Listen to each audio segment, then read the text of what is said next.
Vamos a recordar en realidad lo que ahora me interesa, que es el tema de los jacobianos, dependiendo de qué sistema de coordenadas yo esté trabajando. Si yo tengo que realizar una integral triple de una función definida sobre una región que en coordenadas cilíndricas se describe de una manera muy sencilla, la idea es que yo acá, ¿se acuerdan que les hice una variante en la escritura de esto? En el caso de tener la integral triple, acá lo que vamos a hacer es, yo lo voy a reescribir un poco como lo estoy torcida acá con la pizarra y me salió todo solo. Habíamos dicho esto, la integral triple de una cierta función f de x y z, diferencial de volumen, sobre una cierta región D. ¿Se acuerdan que teníamos una región de estrella en el espacio que se transforma también en una cierta región D bajo una cierta transformación, que es la transformación en coordenadas cilíndricas? Eh, Esto es lo mismo a la integral triple sobre esa región de estrella de la función donde ahora a x lo reemplazo por r coseno de tita, a y lo reemplazo por r seno de tita, z queda como z porque en coordenadas cilíndricas el z es el mismo, y acá aparece ese factor de escala que es el jacobiano r, y diferencial de volumen de nuevo, donde entiendo que el diferencial de volumen acá tiene que ver con diferencial de r, diferencial de tita, diferencial de z. Dependerá el orden en el que yo lo ponga, del orden que yo haya puesto acá en las integrales, ¿no? Así es como queda la transformación. En el apunte se usa esta otra forma de escribir a esa integral triple que queda, que también es totalmente factible, pero me parece que por ahí esta puede ser la mejor cita comparado con lo que veníamos haciendo para cambio de coordenadas polares. Bien, y eso era con coordenadas cilíndricas. Con coordenadas esféricas teníamos, bueno, todo en la cuenta que tenía que ver con el cálculo de jacobiano, y ahí ya el jacobiano no era R, primero porque además en coordenadas esféricas, las coordenadas esféricas eran ρ, tita y phi, donde la forma de vincular las coordenadas cartesianas con las coordenadas esféricas estaban dadas por estas expresiones: x, ρ seno de phi coseno de tita, y ρ seno de phi seno de tita, y z, ρ coseno de phi. Al hacer el cálculo del jacobiano nos encontrábamos con este numerito que en valor absoluto coincide con él porque ρ es un número que es siempre mayor o igual a 0. Tita es un ángulo que varía entre 0 y pi, y dentro de esa variación el seno siempre es positivo. Y entonces la integral triple, cuando yo la resuelvo a partir de un pasaje a coordenadas esféricas, tiene un jacobiano que es este, que es un factor de escala. Entonces ahora cuando yo tenga que hacer una integral triple de una función de 3 variables, a x la reemplazaré por ρ seno de tita coseno de, perdón, seno de phi coseno de tita, a y a z por estas expresiones. La idea es que la nueva integral queda en función de esas 3 nuevas variables. Eso es lo que habíamos dado durante la clase y no habíamos hecho básicamente ningún ejercicio. Lo que sí, en el apunte previo a este desarrollo, está este ejercicio, donde, como venía posterior de coordenadas cilíndricas, esta integral triple que se va a pedir que uno resuelva se va a poder resolver con el pasaje a coordenadas cilíndricas. ¿Cuál es la situación en este caso? Situación que alguna variante pueden haber visto en la práctica. Tiene que ver con, se tiene un sólido E que se encuentra dentro del cilindro x cuadrado más y cuadrado igual a 1, por debajo, dice, del plano z igual 4, y por arriba de lo que sería este paraboloide, z igual a 1 menos x cuadrado menos y cuadrado. El paraboloide sería el paraboloide que viene por acá abajo, ¿no? Viene así, para allá, que lo que yo tengo que ver es justamente, bueno, el lugar de encuentro entre este cilindro y este paraboloide, para poder de eso encontrar lo que sería la masa del cilindro, dado que la densidad en cualquier punto es proporcional a la distancia del eje del cilindro. Bueno, primero y principal lo que uno tiene que saber es cómo hace la descripción de este sólido, ¿no? Entonces nos encontramos con que eh, lo poco que yo sé de coordenadas cartesianas, al sólido lo puedo pensar como un sólido de tipo 1, o de tipo 2, o de tipo 3. Entiendo que si a este sólido yo lo pienso como un sólido de tipo 1, la idea era proyectar el sólido sobre el plano XY y ver qué era lo que se generaba ahí, ¿no? Si yo este sólido lo proyecto sobre el plano XY, me doy cuenta que tengo en esa proyección un disco que surge de haber hecho la intersección, por supuesto, entre el cilindro y este paraboloide.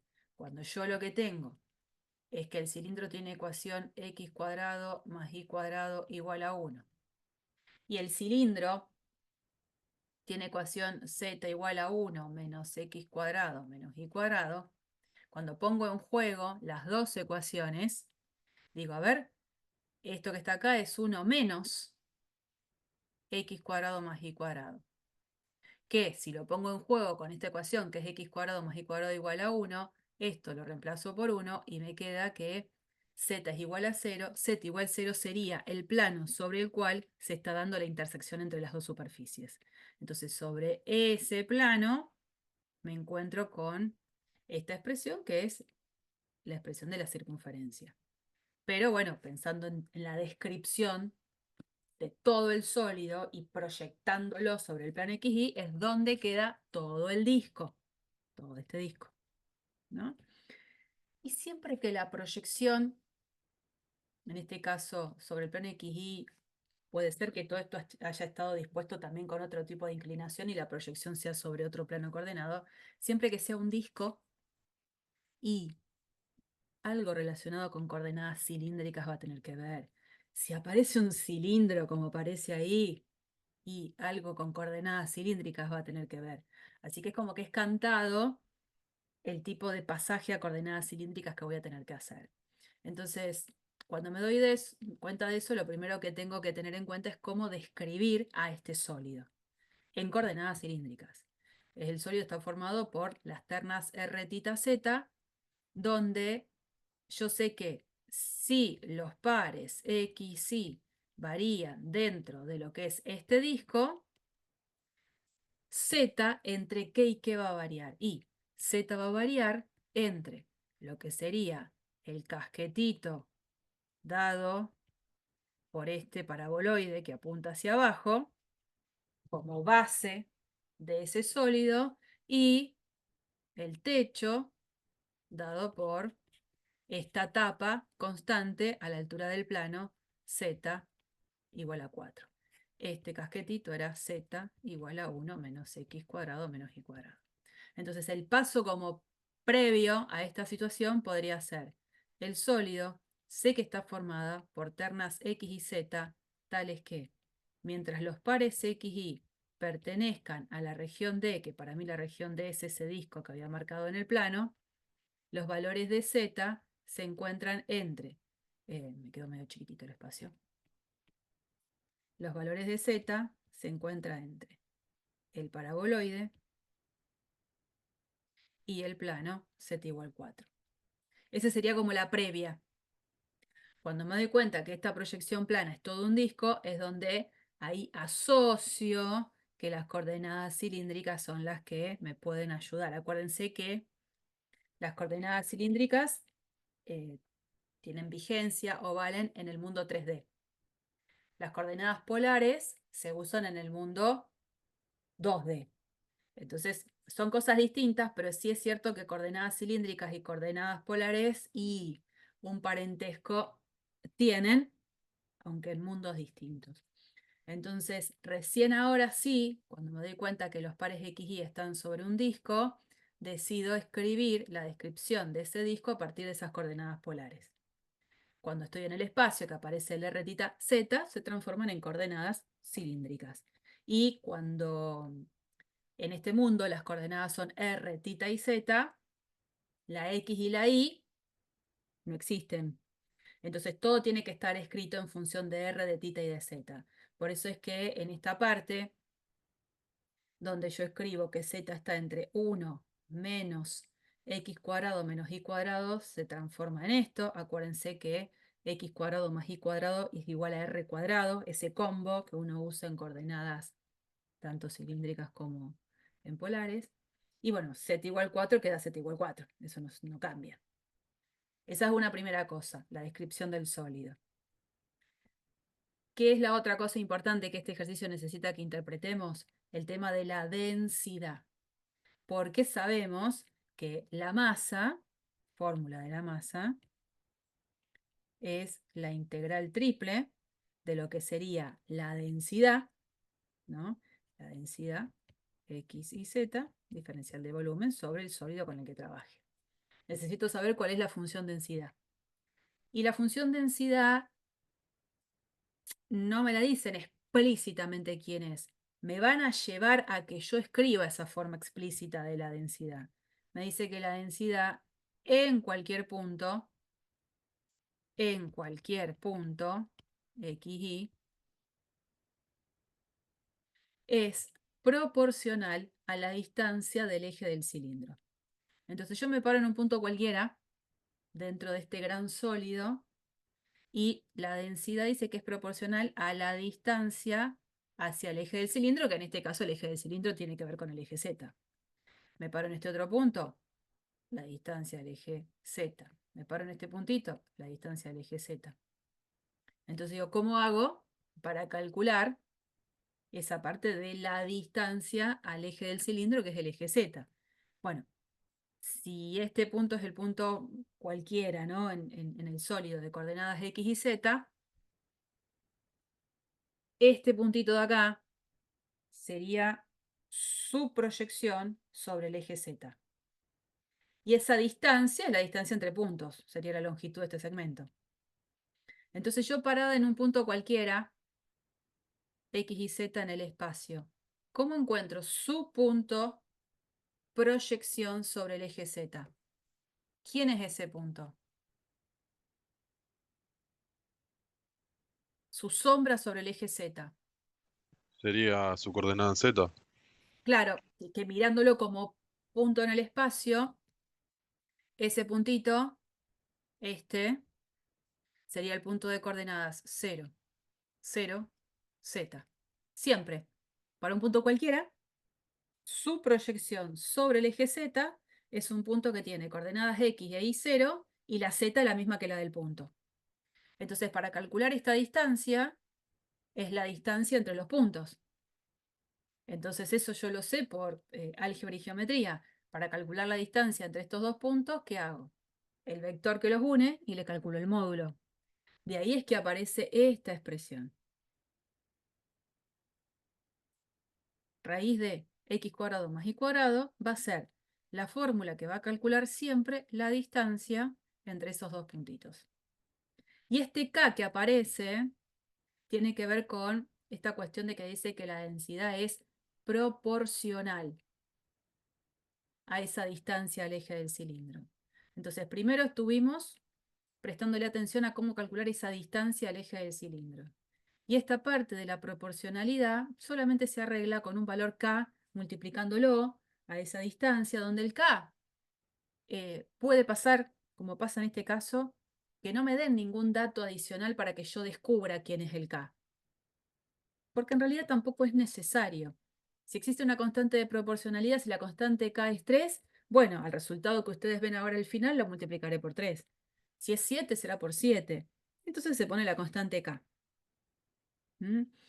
Y ustedes van a ver después en la práctica que a veces aparece la expresión, la densidad en cada punto es proporcional a su distancia al plano XY, por ejemplo. O al plano XZ, o al plano YZ. Bueno, todas esas expresiones son las que uno va a tener que tener en cuenta para hacer una traducción. Si, voy a borrar todas estas cosas que le fui agregando, que todas feas. Fíjense, si yo tengo esta situación que me dicen la densidad es proporcional, bueno, en cada punto, ¿no? En cada punto es proporcional a la distancia del punto al plano XY.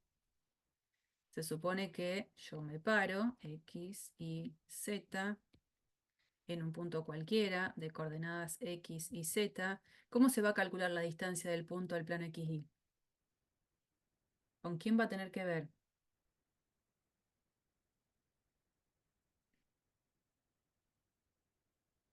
Yo el puntito, como ustedes siempre recordarán que lo hacemos en el pizarrón.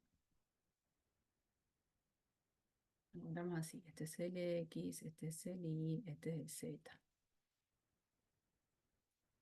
La densidad dice que es proporcional, aparece una constante de proporcionalidad, a la distancia del punto al plano XY. ¿Cómo se calcularía la distancia del punto al plano XY? Siendo el punto cualquiera en el espacio. Z, Sí, va a ser Z en este dibujo que yo te presenté, porque el Z quedó por claro, arriba del XY. sí. Si hubiese quedado por debajo, Si fuera por debajo sería menos Z, o sea, en realidad sería el valor absoluto de Z. eso. Lo correcto sería poner esto, ¿no? K por, bueno, valor absoluto de Z es lo que va a marcar la distancia de cualquier punto en el espacio al plano XY. ¿Qué pasa? Eh, Muchas veces el sólido sobre el cual trabajo es un sólido que queda por arriba del plano XY. Y entonces ahí no es necesario ponerle las barras, uno dice, bueno, como todo el sólido quedó por arriba del plano XY, Z siempre es positivo y van a ver que muchas veces se pone K por Z y no K por el valor absoluto de Z. Pero lo cierto es que si mi sólido hubiese quedado totalmente por debajo del plano XY, lo que yo hubiese tenido que poner era K por menos Z. Y así como eso puede ser la distancia al eje Z, como apareció en este ejemplo, o la distancia a uno de los ejes, o a cualquiera de los otros planos coordenados. Eh, y bueno, y así como está la expresión proporcional, puede existir la expresión inversamente proporcional. Entonces supongamos que a mí me dicen que la densidad en cada punto es ahora no proporcional, sino inversamente proporcional, después sigue todo igual, proporcional a la distancia del punto al plano XY. Supongamos que lo que estoy agregando es esto, inversamente proporcional. ¿Cómo hubiese tenido que escribir a mi función densidad?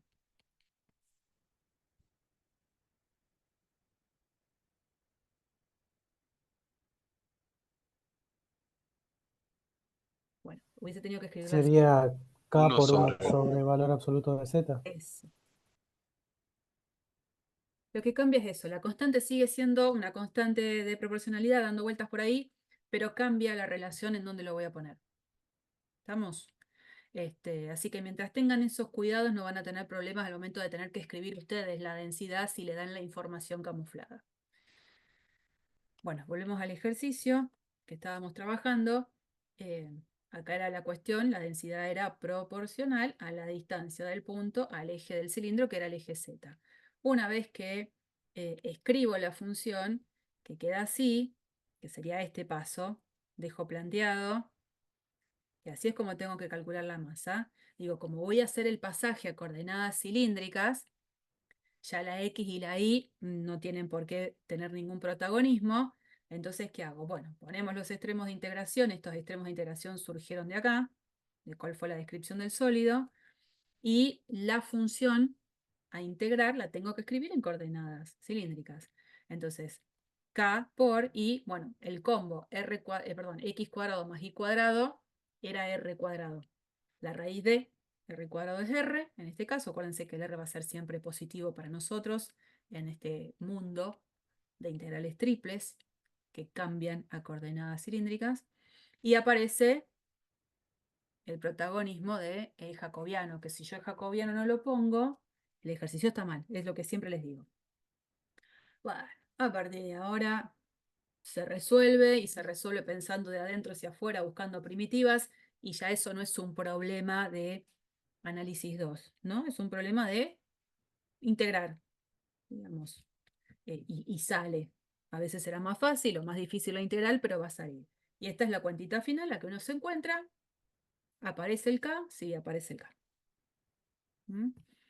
Bueno, este entonces sería un ejercicio que sí sale con el pasaje a coordenadas cilíndricas. Veamos qué pasa ante la propuesta de resolver un ejercicio como este, que es en donde se va a ver la utilidad del pasaje a coordenadas esféricas. El ejercicio plantea evaluar la integral triple de esta función e a la x cuadrado más y cuadrado más z cuadrado, todo eso a la 3 medios, donde el sólido sobre el cual se quiere calcular esa integral triple es la bola unitaria.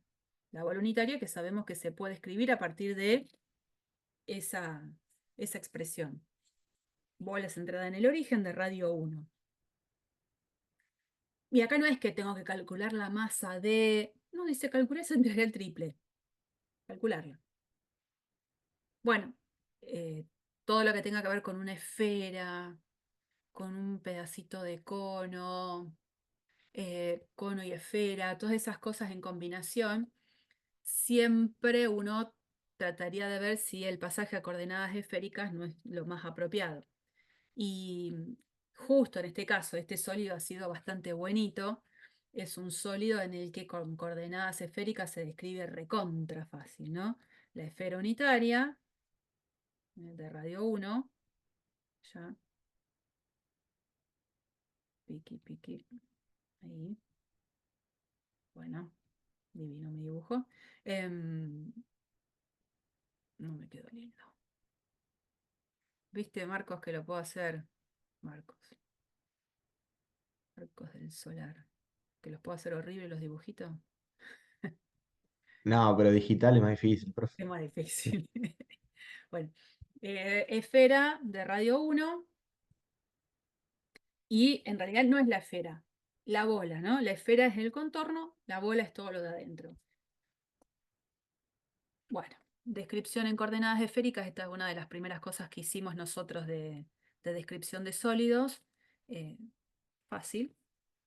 El ρ varía entre 0 y 1, el tita varía entre 0 y 2pi, y el phi varía entre 0 y pi. Como que para el tita y para el phi tenemos la variación máxima y el radio entre 0 y 1. Bueno, buenísimo, en coordenadas esféricas las tres variables están descritas a partir de variaciones constantes. Lo mejor que me puede pasar en el cálculo de una integral. Y bueno, planteamos eso, ¿no? Bajo este orden de integración, donde se plantean las variaciones de las tres variables, ahora, a la función integrando, la tengo que describir a partir de las coordenadas esféricas. Entonces ahora en coordenadas esféricas recordarán que el combo x cuadrado más y cuadrado más z cuadrado era ρ cuadrado. Así que en el caso de x cuadrado más y cuadrado más z cuadrado aparece ρ cuadrado a la 3 medios. ¿Y quién aparece con fuerza y protagonismo? El jacobiano en coordenadas esféricas. ¿Qué es lo que pasa acá? Bueno, fíjense, tengo e a la ρ cuadrado y a la vez esto a la 3 medios. O sea que este cuadrado con este medio se puede cancelar y lo que quedaría es e a la ρ al cubo. Pero como queda este ρ cuadrado dando vueltas, esta integral relacionada con la variable ρ no es difícil de calcular porque la puedo hacer a partir de una sustitución. Y las otras integrales en juego que participan son muy fáciles de resolver. Así que bueno, las cuentitas finales, si no las tiene, resuelve el problema. Yo lo que les quería proponer era que veamos esta situación situación en la que se nos va a pedir lo siguiente. Calcular el volumen del sólido en el primer octante. Cuando yo ya digo primer octante, ¿qué tengo que interpretar?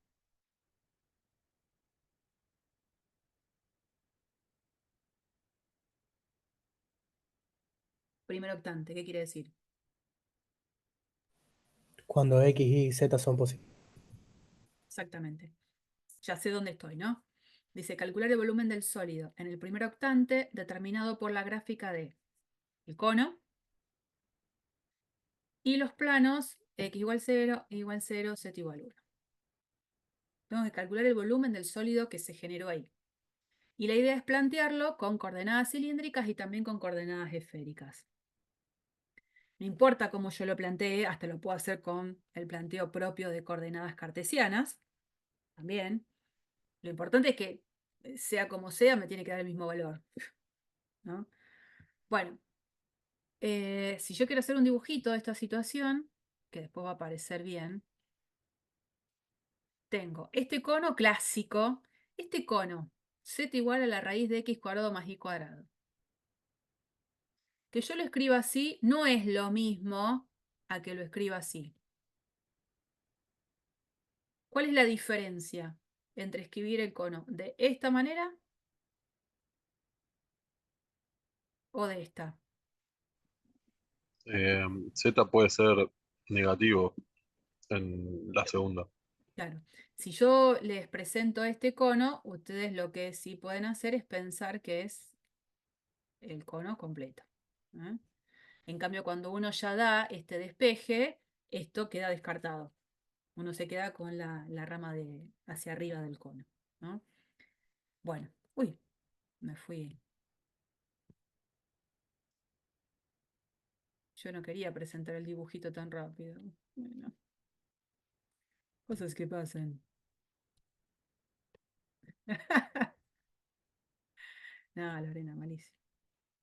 Bueno, ya está el dibujito, no voy a hacer tampoco tanta pavada. El dibujito está ahí, el gráfico del cono. Después tenemos el plano z igual 1, que tiene que ver con que acá esto es 1, el plano z igual 1. El techito, digamos, es plano. Y el sólido, al que uno le quiere calcular el volumen, es lo que está todo sombreado en celeste. Bien, si yo voy a usar coordenadas cilíndricas, bueno, básicamente este problema se puede plantear con los dos tipos de coordenadas. Alguno va a ser más fácil de resolver que el otro, pero se puede. Si yo voy a usar coordenadas cilíndricas es porque evidentemente, como en el caso que vimos hace un rato, en la proyección de ese sólido sobre alguno de los planos coordenados va a quedar algo relacionado con un disco, un cuarto de disco, medio disco, una corona, no sé, algo relacionado con eso. Al sólido, cuando lo proyecto sobre el plano XY, lo que genero es una sombra, que es la que está acá en este rosita, o no sé qué es, qué color es, que digo, tiene que ver con un cuarto de disco.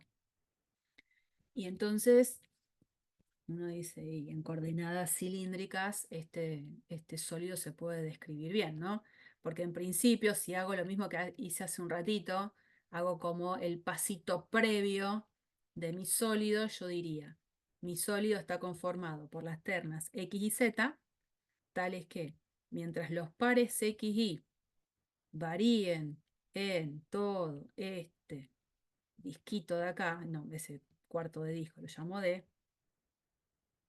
los valores de Z entre qué y qué tienen que estar variando para quedarme con la parte que está sombreada en celeste y todo lo de adentro. Entre 0 y 1. No, porque si fuese entre 0 y 1, sería todo esto. De acá, acá y todo esto de acá. Todo. Sería entre la ecuación del cono y uno. Claro. La idea es que yo justamente lo que quiero es lo que está sombreado en celeste. Entonces, cada vez que yo me pare en un punto X y en la región D, plana, ¿Yo con quién me quiero quedar? Y con todos los puntitos que están, yo acá hago línea de puntos hasta que sí considero esto, hasta tocar el plano Z igual a 1. Para este puntito de acá, ¿con quién me quiero quedar? Y sigo, subo, subo, subo, subo, hasta que, una vez que toco el cono, subo hasta el plano Z igual a 1. ¿No? Con todos estos. Me paro en este X de por acá, XY, subo, subo, subo. Me quiero quedar con los que van desde el cono hasta tocar el plano XY. ¿Está bien, Ángel? Sí, sí, ahí lo vi. Entonces, acá voy a poner la raíz de x cuadrado más y cuadrado y 4. Como mi primer paso, ¿no? Este primer paso puede no estar. No es que sea necesario. Qué sé yo, a mí me parece que está bueno, pero si alguien ya directamente se da cuenta cómo se describe en coordenada cilíndrica, buenísimo. Cuando me doy cuenta que ahora esa región plana terminó siendo un cuarto de disco, digo, y voy a usar coordenadas cilíndricas entonces. El R entre qué y qué.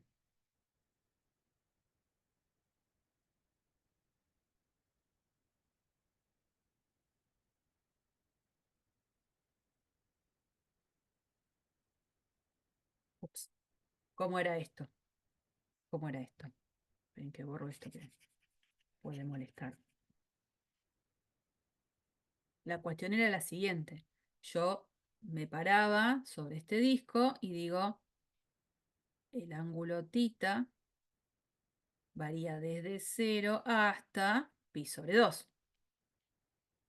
¿No? Tita varía entre 0 y pi sobre 2. Es un cuarto de disco. Voy desde el semieje X positivo al semieje Y positivo. Y los valores de R van a ir desde 0 hasta tocar el borde de este disco. Y ahora, ese disco, ¿qué radio tiene? Bueno, acá lo dice, ¿no? Pero ¿de dónde sale que el disco tiene radio 1? ¿De dónde sale que esta sombra de esta tapa, que es la que funciona como techo, acá abajo tiene un disquito de radio 1? ¿De dónde sale eso?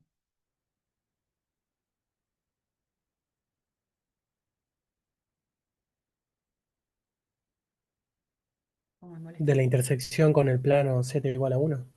Sí, esperen que por alguna razón se me corre todo. Claro, con el plano Z igual a 1, si yo hago la intersección de el cono con Z igual a 1, ¿no? Uno pone ese sistema porque está planteando en una intersección. Reemplazo Z igual a 1 acá arriba, entonces me queda 1 igual a la raíz de x cuadrado más y cuadrado, o sea, 1 al cuadrado, que es 1, es esto. O sea que lo que yo veo acá en esta tapa superior es un cuarto de disco de radio 1, que es esa misma tapa la que se proyecta sobre el plano XY. Y entonces por eso me doy cuenta que el valor del radio va a ir desde 0 hasta 1. Y lo que me falta es z entre qué y qué va. Bueno, esto que es 4 queda 4 y el x cuadrado más y cuadrado con esa gran raíz cuadrada se transforma en r. Entonces yo ya tengo la variación de las tres variables en coordenadas cilíndricas. Es verdad que hay una, que es z, que no varía las dos entre constantes, pero bueno, tengo R, tengo tita que varía entre valores constantes. Y Z, su cota superior, es constante. O sea que dentro de todo gané bastante. Y para calcular el volumen de un sólido, ¿cómo se calculaba el volumen del sólido?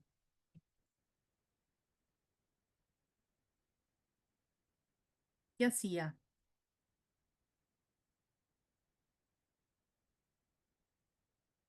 Fórmula. ¿No nos acordamos? Era la integral triple sobre el sólido de la función idénticamente 1. Ese era el volumen. La integral doble de la función idénticamente 1 era el área de la región. Y la integral simple de la función idénticamente 1 era básicamente la longitud de un intervalo.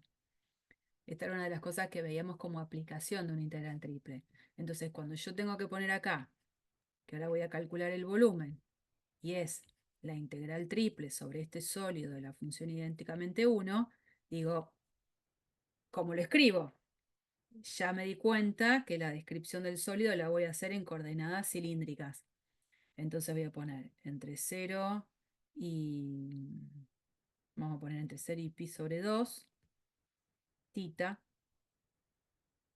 Después entre 0 y 1, r. Y entre r y 4, diferencial de z. ¿Y qué tengo que poner acá? Porque la función es la función idénticamente 1. ¿Qué pongo? 1. ¿Está bien? Y el jacobiano, que por ahí lo escuché, que es r. Si no pongo el jacobiano, está mal. Vamos. Bueno, es lo que hay que resolver. Para nada es difícil. Es bastante sencilla calcular esta integral. Es lo que van a ver ahora en lo que constantemente estaba pasando y que yo no podía volver para atrás. Esto, ¿no? Esto.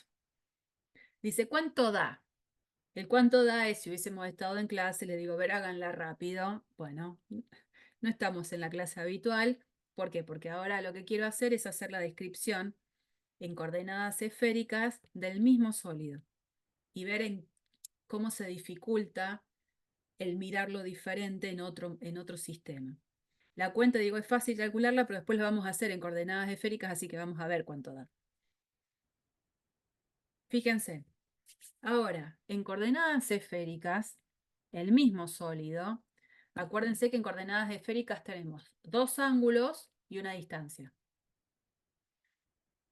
Yo lo que tengo que hacer es pensar, acuérdense, ¿cómo era esto?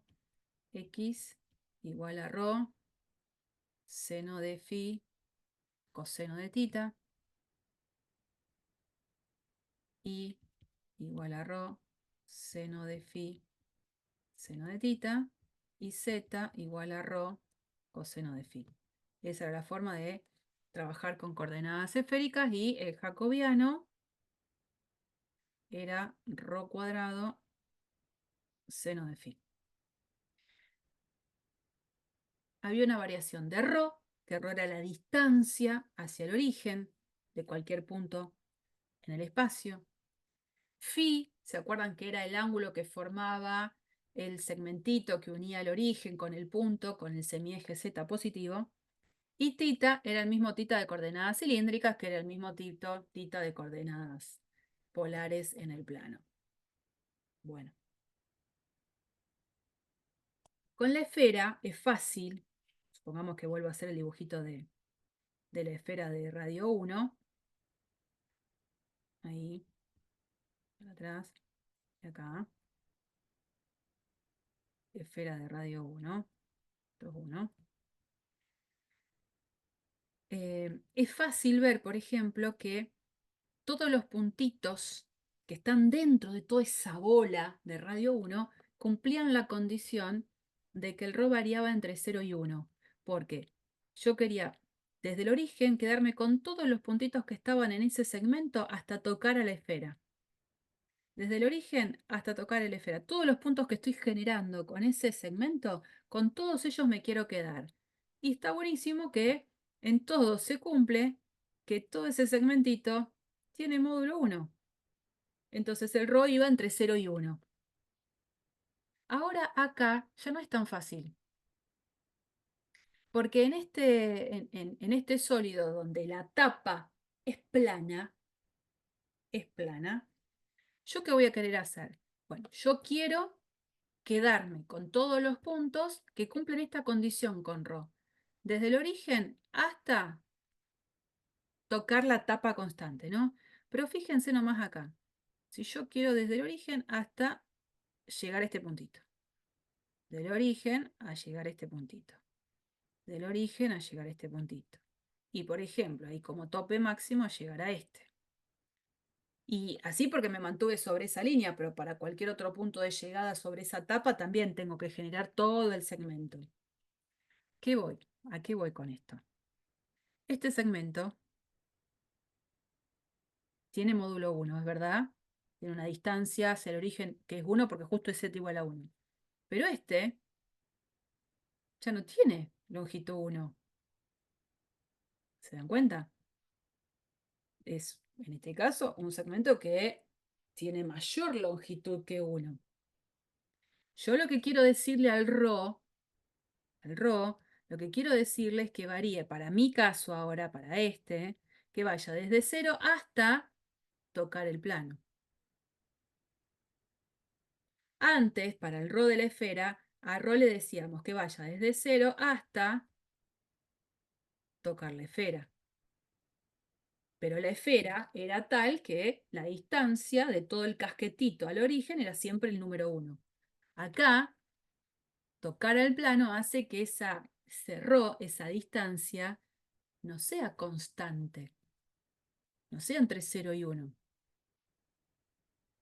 Entonces, ¿de qué me tengo que agarrar? Voy a sacar esto, ¿no? Me tengo que agarrar de lo siguiente. Voy a poner. Sí sé que z vale 1. Esta tapa cumple la condición de que z es igual a 1. Entonces este plano, del que yo digo ahí, sé que es el plano z igual a 1. Bueno, fíjense que si yo con la tercera ecuación pongo que z tiene que ser igual a 1, lo que saco es esta condición. Que ese z igual a 1 lo podría llegar a escribir de esta manera. Ρ igual a 1 sobre coseno de phi. ¿Quién es el coseno de phi? La secante de phi. Una manera de escribir esa fracción. Entonces la idea es que ρ vaya desde 0 hasta secante de phi. Esa es la forma en la que varía ρ. No varía entre valores constantes. Uno lo ve lógico, digamos, en el dibujo, pero ¿cómo lo escribo? Bueno, esa región es la región plana z igual a 1. Pongo z igual a 1 de acá y de ahí despejo ρ en función de phi. Lo que sí, ahora todavía me faltan las acotaciones para el phi y para el tita. Como el tita es el mismo del de coordenadas cilíndricas, y lo hice recién en su versión de coordenadas cilíndricas, tita va a ir de 0 a pi sobre 2. Y el phi va a tener que ver con esta amplitud, ¿no? Es desde el semieje z positivo hasta cuánto tengo que girar para tocar al cono. Bueno, este cono, z, o la mitad de este cono, z igual a la raíz de x cuadrado más y cuadrado, es un cono clásico que ¿qué ángulo forma con el semieje z positivo? Este ángulo es pi sobre 4. Entonces la idea es que yo me vaya inclinando desde 0 hasta tocar el borde del cono que se encuentra a un ángulo de pi sobre 4. Se pone en 0, pi sobre 4. Esto sería los extremos de variación de cuando uso la descripción del sólido pero en coordenadas esféricas. Y cuando uso esa forma de describir al sólido, después digo, bueno, ¿y cómo calculo el volumen? Volumen, déjenme borrar esto acá, pues estoy haciendo el mismo sólido. El volumen, que si dijimos es la integral triple de la función 1, bueno, fantástico, pero ¿cómo queda en su versión de coordenadas esféricas? Bueno, qué sé yo, ver, de 0 a pi sobre 2, eso sería diferencial de tita. De 0 a pi sobre 4, diferencial de phi. Y ρ de 0 a la secante de tita, diferencial de ρ. La función sigue siendo la función 1, no hay necesidad de cambiarla, pero quien aparece es jacobiano.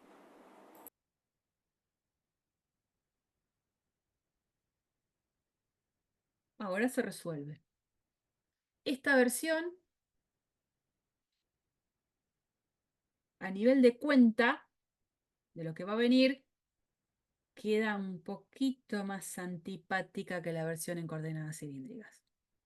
Bastante más antipática. Yo lo voy a borrar porque aparece en la próxima diapositiva. Esta es la presentación y fíjense las cuentas. No quedan lindas. Resultado final, dentro de todo, nada, aceptable. Es lo que tiene que dar, digamos, ¿no? 1 sobre 12pi. Pero no está tan bueno. La primera integración no está complicada. Es esta el problema. Que, bueno, se puede escribir esta expresión de la secante al cubo de phi por seno de phi de esta otra manera. Y en esta otra manera de escribirlo es donde uno podría encontrar una primitiva. Pero no es simpático ya eso. Es un poco más complicado de resolver. Por eso en coordenadas cilíndricas queda mejor. En coordenadas cilíndricas queda mejor, es mucho más fácil de obtener el resultado. ¿Mm? Bueno, esto era algo que quería trabajar como para darle un poco el cierre a esto que hicimos demasiado rápido, ¿no es cierto? Esperen que... acá está. ¿Alguna pregunta sobre todo esto?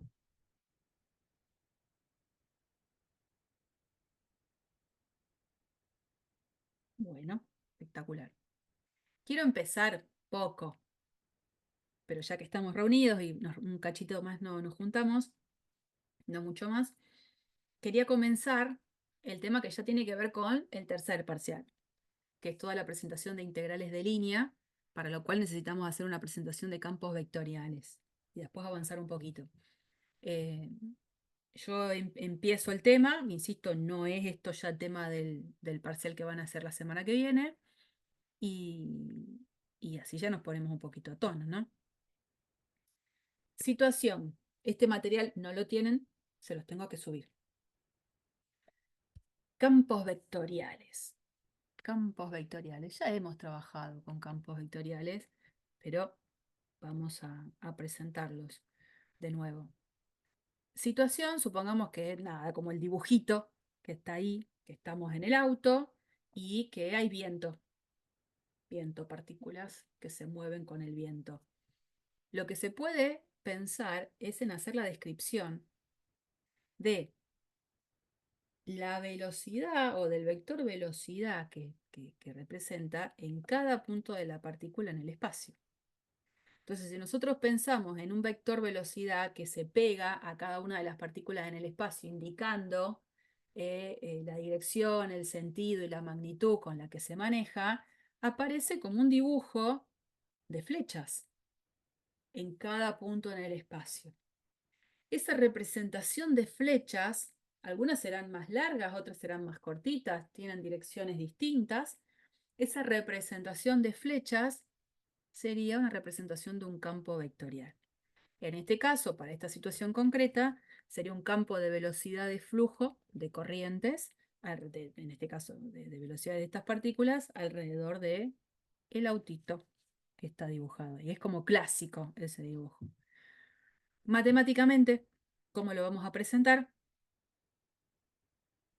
Un campo vectorial definido sobre R2 va a ser una función que le va a asignar a cada punto de R2 un vector, ¿no?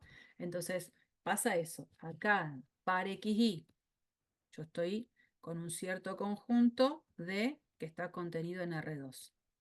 Tengo este campo vectorial y como es un campo vectorial es habitual que pongamos la rayita o la flechita porque el resultado es un vector. Acuérdense que esto que es captura del libro, el libro lo pone en negrita, le va a asignar un vectorcito. Entonces, aplicar el campo vectorial a un par ordenado es que me devuelva un vector. Y como es un vector, tiene componentes.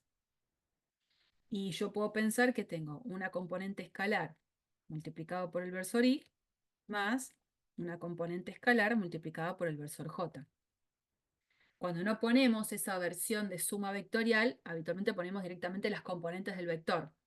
Bueno, y en este mundo también es habitual que al vector lo pongamos con esta notación en sus componentes. En vez de paréntesis, que estamos muy acostumbrados a los paréntesis, lo pongamos con esta versión. Así que esto es un vector.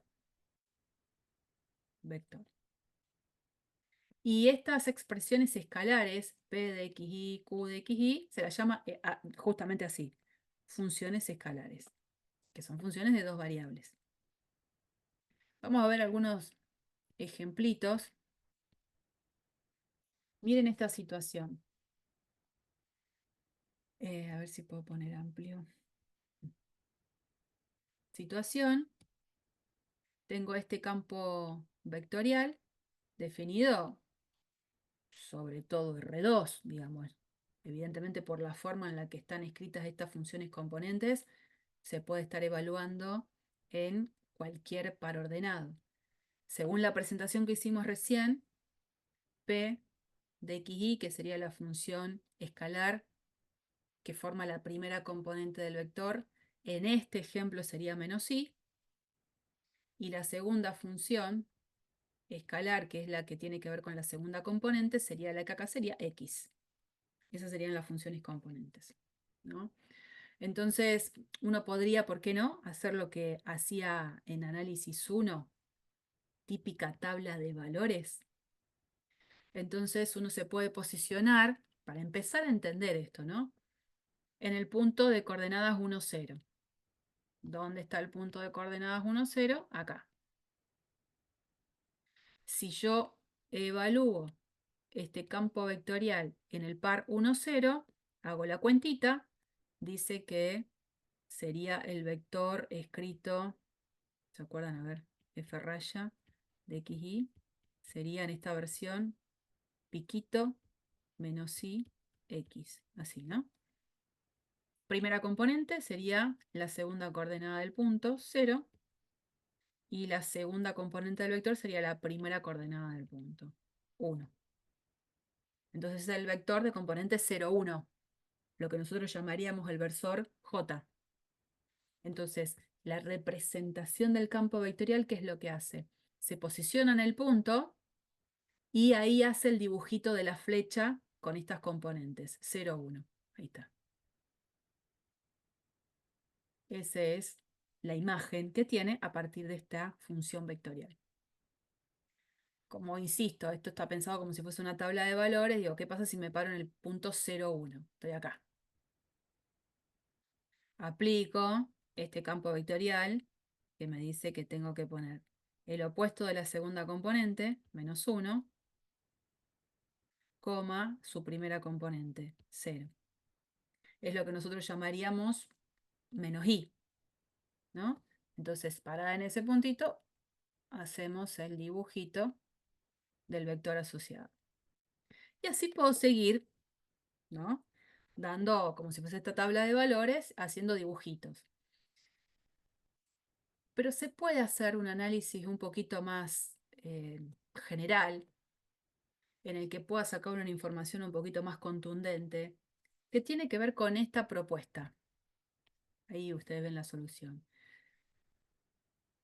La idea es por ahí pensar a dónde se encuentran los puntos que al momento de calcularles su campo, su imagen vectorial, todas esas flechitas tengan el mismo módulo. Propuesta, ¿no? ¿A dónde encuentro? A todos los puntos dentro de R2, o sea, dónde están todos estos puntos en el dominio, que al momento de calcularle el vector resultado de la aplicación de este campo vectorial, ese vector siempre tenga un mismo módulo. Módulo, ¿eh? No estoy hablando de dirección y sentido, módulo. Entonces dice, bueno, a ver, supongamos que estoy considerando buscar a todos los puntos que tengan un vector de módulo C. Supongamos que yo lo pongo de módulo 1. Hago la cuentita a propósito acá del campo de módulo 1. Bueno, el campo se escribe de esta manera, o sea, así. Estas son las componentes del campo. Un vector. El módulo del vector, como se calcula, haciendo la raíz cuadrada de la suma de sus componentes al cuadrado, que tendría que poner menos y cuadrado más x cuadrado igual a 1. Pero bueno, en vez de escribirlo así, menos y cuadrado, lo escribimos como x cuadrado más y cuadrado igual a 1. Si elevamos al cuadrado miembro a miembro, me queda esto.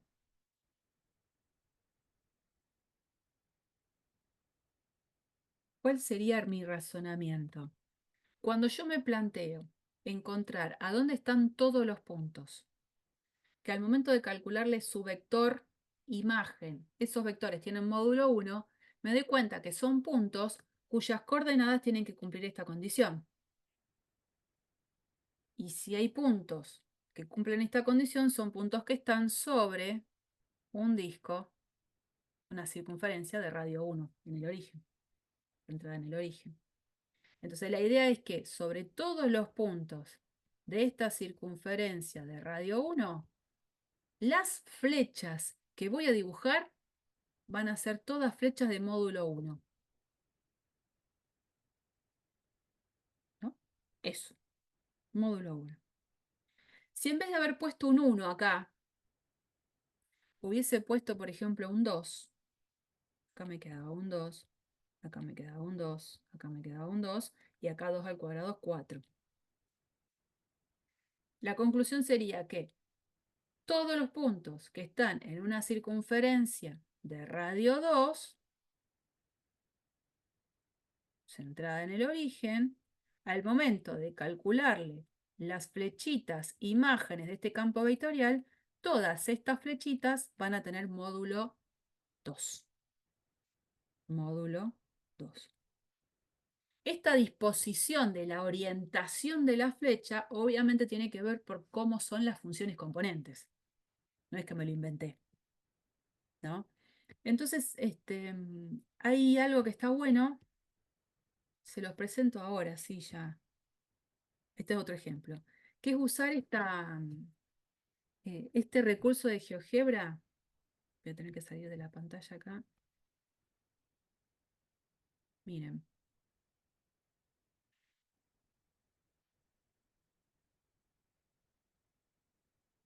Tienen este recurso, bueno, acá está subida este campo vectorial, ¿no? Pero yo voy a venir acá abajo y se pueden poner acá las componentes. En nuestro caso, ¿qué era? Menos y x. Ahí tengo el dibujito, ¿no? Y yo acá puedo poner o ir más lejos, más cerca, y la densidad es la cantidad de flechas que participan. Va generando esto que parece ser girar, que era lo que veíamos en nuestra captura en el PDF. Esto es lindo. Nosotros veíamos este dibujito, medio pobretón en cantidad de flechas, y esta aplicación me ayuda a poder visualizarlo mejor al campo. Y bueno, también así como está ese ejemplo, les presento el que continúa. Tiene estas componentes, cambiaron un poco. Las componentes son 2x, la primera componente escalar, la segunda componente escalar es y.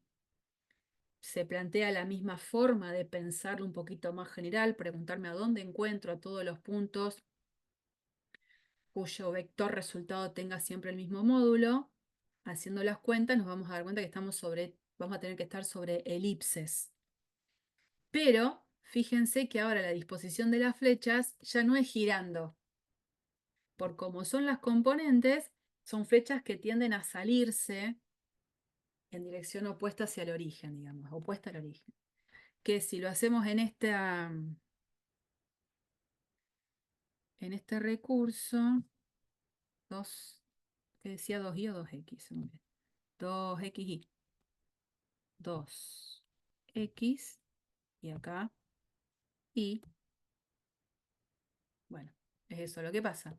Las flechas tienden a irse del origen. Menos denso, más denso. Bueno, eso, ¿no? Para todo lo que sirve para visualizar, bienvenido sea. Después, bueno, el recurso, así como uno puede presentar la definición de campo vectorial sobre R2, lo puedo hacer sobre R3. ¿Qué es lo que cambia? Que ahora en vez de tomar pares ordenados y devolverle vectores en el plano, ahora voy a tomar ternas ordenadas y le voy a asignar vectores en el espacio. Entonces la versión es de agregar una componente más, ¿no? El campo evaluado en ternas me va a dar un vector en el espacio donde ahora P de X y Z, Q de X y Z y R de X y Z van a ser las funciones componentes, que son funciones escalares. Y como ejemplo, puede ser uno posible un campo que particularmente se presenta como un campo de velocidades, donde a cada terna le asigna este vector, un vector muy particular, porque si tengo que escribirlo en su versión de componentes es 0, 0, 16 menos x cuadrado menos y cuadrado. Estas serían las funciones componentes, 0, 0 y 16 menos x cuadrado menos y cuadrado.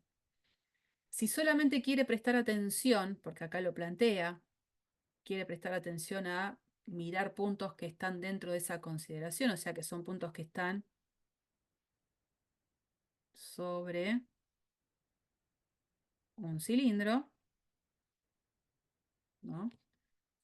Dice, bueno, a ver, ¿cómo quedaría el dibujito de estas flechas? Y bueno, en particular, encima de que está sobre ese cilindro, lo que hace es evaluar la función vectorial en puntos que justo quedan en el plano XY también.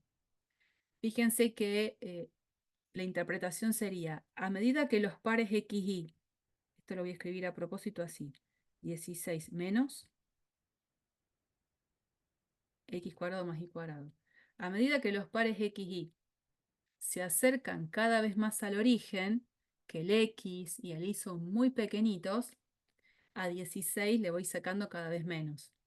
Entonces, a medida que los pares X y estén cerca del origen, la flechita es muy grande. Y si me alejo, esta diferencia empieza como a ser un poco más notoria y las flechitas disminuyen en longitud. Si me manejo acá adentro, voy a tener esas situaciones. Pero es como un ejemplo más, nada más que por supuesto todo lo que sea en el espacio es más difícil de visualizar. Y este es un ejemplo clásico de la ley de gravitación de Newton. También se puede pensar en fabricarme este campo vectorial, donde el campo evaluado en cada terna es menos m, la masa de un objeto, m mayúscula, la masa del objeto que va a estar en este caso en el dibujito en el origen, dividido la distancia del punto al origen al cubo por la ubicación del punto. Este es un campo vectorial muy particular que se puede representar acá. A medida que me alejo cada vez más del origen, el módulo de acá abajo crece y por supuesto esas flechitas van a tener una longitud cada vez más pequeñita. Es un ejemplo de un campo vectorial, más específicamente relacionado con esto, con la ley de gravitación de Newton. Y les dejo, sí, después lo abren si quieren, la forma de hacer, yo digo para que lo intenten con los dibujitos, ¿no? La representación de un campo vectorial, pero en el espacio. De nuevo, tienen la posibilidad de poner acá las componentes y de ver cómo queda el dibujito 3D de ese campo. Bueno, el dibujo que está ahí es el que viene ahí por defecto en el planteo. ¿Mm? Parecido al del dibujito de allá. Bien.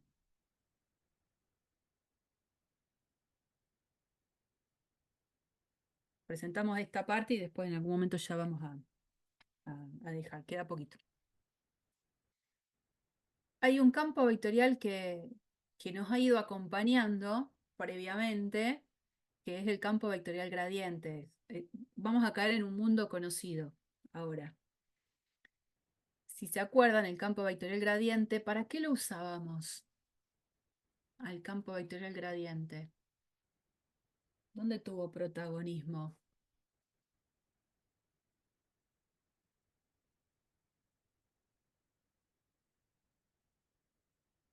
¿Están conmigo o se fueron?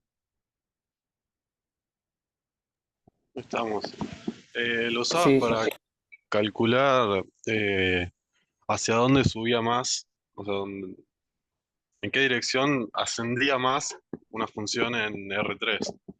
Claro, en realidad era la vinculación que tenía con la derivada direccional. Y entonces es verdad que cuando uno decía si sigue la dirección y el sentido del gradiente, la función toma el valor cada vez más grande, mientras que en el sentido contrario el valor más chico. Y después participó en una función de 3 variables, el campo vectorial gradiente para marcar el vector normal del plano tangente a una superficie de nivel.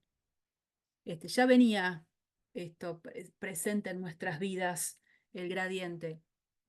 Ahora se lo presenta en este contexto de campo vectorial, ¿no? Antes hablábamos del vector gradiente, vector gradiente, vector gradiente, ahora campo vectorial gradiente. Y bueno, ¿y cuál es la idea? Que si yo tengo una función, esto sí lo conocen, si f es una función escalar de 2 variables, fíjense que cuando la función es escalar, que me brinda números, sus resultados, a la letra no se le va a poner nunca una rayita, ¿no? Si f es una función escalar de 2 variables, el gradiente lo habíamos definido como aquel vector que tenía como componentes las derivadas parciales. Como era de 2 variables la función, tengo 2 derivadas parciales. Y a eso se le daba el nombre de vector gradiente. Bueno, en este mundo se lo llama campo vectorial gradiente. Y de la misma manera, si la función escalar era de 3 variables, estaba asociado un vector gradiente de 3 componentes, que tenía las 3 derivadas parciales. Bueno, también se puede definir el campo vectorial gradiente en el espacio. Y esto es lo que en este mundo ya es nuevo para nosotros. ¿Mm? Dice, definición, ¿eh? Definición. Un campo vectorial F se lo llama conservativo. Conservativo. Si ese campo vectorial es el campo de gradientes de una función escalar. Dicho de otra manera. Un campo vectorial F, a mí me van a dar un campo vectorial F, yo voy a poder decir que ese campo vectorial es conservativo si existe una función escalar tal que el gradiente de esa función escalar coincide con este campo F. Eso es que un campo vectorial sea conservativo. Y en el caso de que el campo sea conservativo, que esto es lo que se da, a esa función escalar, a esa que existe, se la llama función potencial de F, del campo vectorial. Entonces, una cosa es un campo vectorial conservativo, quiere decir que se puede ver como el campo de gradientes de una función escalar. Y si eso es así, a esa función escalar se le da un nombre, se la llama función potencial. Y entonces, ante esa definición, por ejemplo, podemos pensar en esta situación. Con esto vamos a redondear. Dice el ejercicio, probar que este campo vectorial es un campo vectorial conservativo. Probar que este campo vectorial es un campo vectorial conservativo. Es muy directa la información porque después, más adelante, yo voy a tener un campo vectorial y voy a tener que ver si es o no es conservativo. porque un campo vectorial conservativo va a tener ventajas que otros campos vectoriales no tienen, para cosas que vamos a ver, ¿no? Entonces digo, esa situación es distinta. Cuando a mí me dan un campo vectorial y soy yo quien tiene que ver si ese campo es vectorial conservativo o no, qué sé yo. Distinto es esta situación en la que me dicen, el campo vectorial es conservativo. Lo único que te pido es que me lo pruebes. Entonces, se supone que yo lo que tengo que hacer es mostrar realmente que existe una función f escalar, ¿no? Función escalar, que cumple que cuando yo le calculo el gradiente a esa función escalar, me devuelve este campo vectorial. Como el campo vectorial es un campo vectorial sobre R2, la función escalar es una función de dos variables.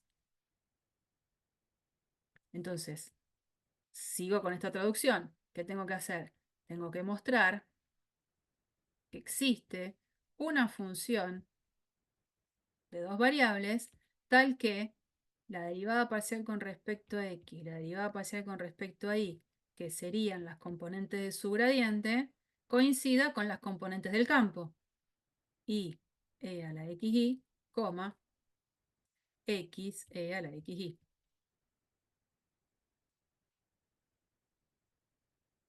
Eso es lo que tengo que mostrar.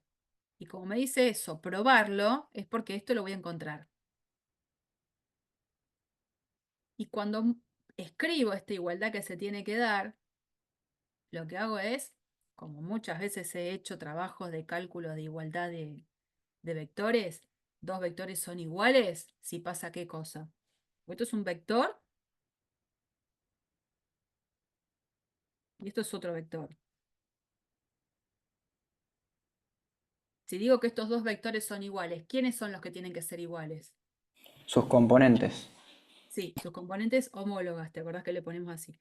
Eso, la derivada parcial con respecto a x va a tener que ser igual a y por e a la xy, y la derivada parcial de f respecto a y, segunda componente, tiene que ser igual a x por e a la xy. Y como las dos cosas se tienen que dar en simultáneo, chan, la llave.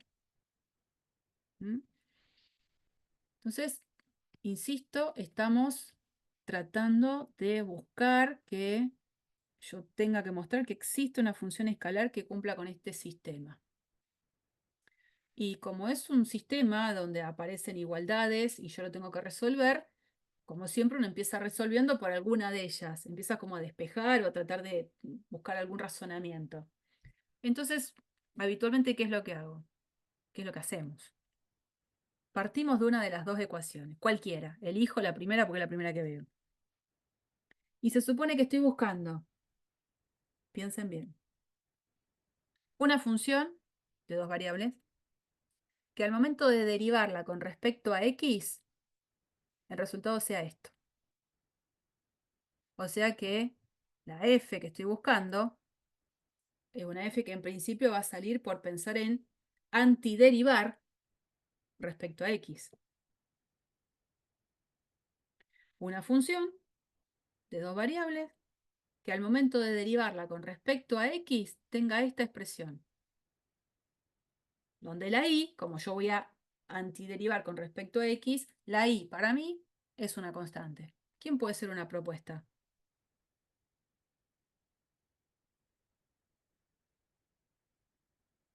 ¿Qué hubiese sido si yo hubiese tenido esto? 5 por e a la 5x, que es básicamente lo que tengo.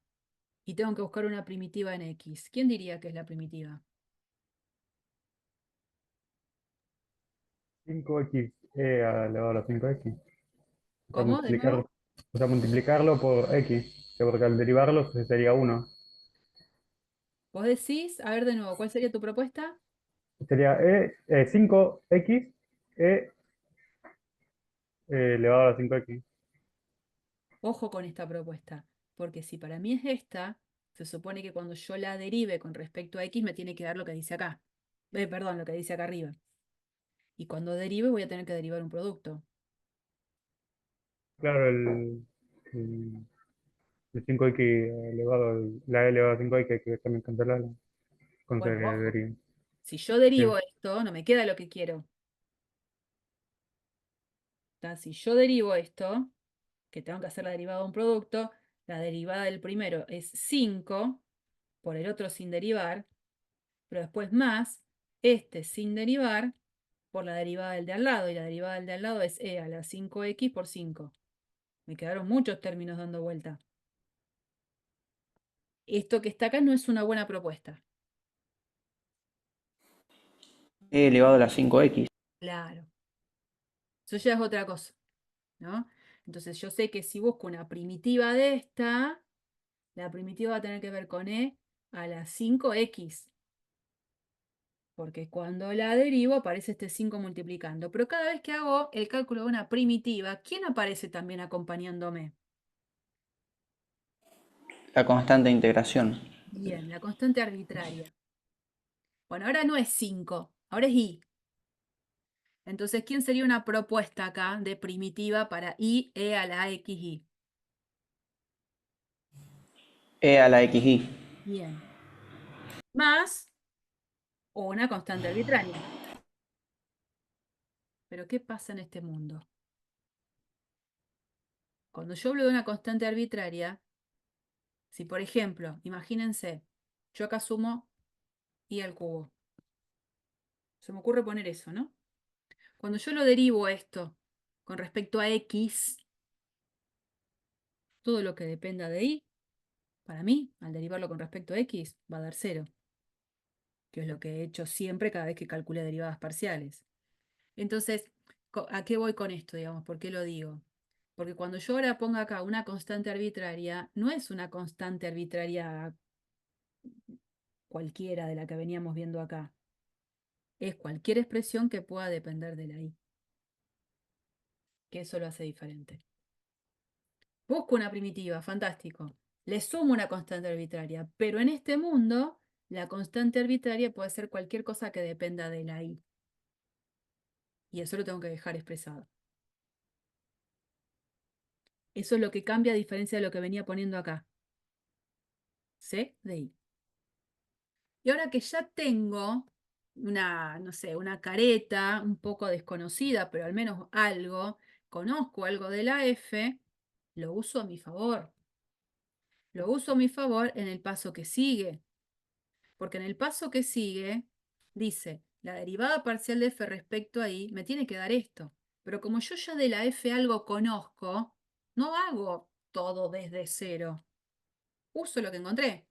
Entonces, en esta parte, donde dice la derivada parcial de f respecto a y, derivo esto que acabo de encontrar con respecto a y. ¿Cómo quedaría la derivada parcial de esta primera careta que encontré respecto a y?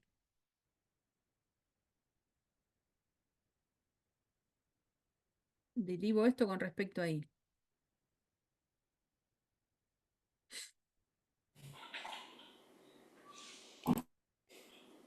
X por e elevado a xy más c derivado de y. ¿Sí? Eso. Cuando yo derivo esto con respecto a y, derivo como yo sé, y por supuesto que acá aparece c' de y. ¿Que a quién tiene que ser igual? Y tiene que ser igual a x por e a la xy. Entonces, esta parte, la derivada parcial de f respecto a y, la encuentro de la careta que ya le di a la f por haberla pensado en el paso anterior. Y acá es donde me quedo.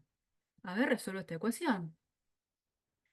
X por e a la xy más c' de y igual a x por e a la y. Ah, esto lo simplifico. Y entonces me queda c' de y igual 0. Y una función, porque la c depende de y. Si c' de y vale 0 es porque c en realidad de y, ¿quién es? Un número. Un número. Y ahí sí es una constante numérica perteneciente a los reales. Un número cualquiera. Entonces ahora, yo en esta primera careta que les decía que encontraba para la f, decía y la f es e a la xy más, no sé, algo que depende de y. pero con el razonamiento que siguió, esa C que dependía de I, en realidad no depende de I, es una constante cualquiera. Entonces, conclusión, la f de xy que uno encuentra es e a la xy más c, donde c es un número real cualquiera. O sea que una vez que encontré una función que la llamaría función potencial, encuentro infinitas. O sea que acá lo que encontré es una familia de funciones potenciales. ¿Mm? Bueno, todo eso que yo escribí ahí, por supuesto, está en el apunte un poco más compactado, en donde uno encontró esta familia de funciones primitivas. Bien. Bueno, perfecto.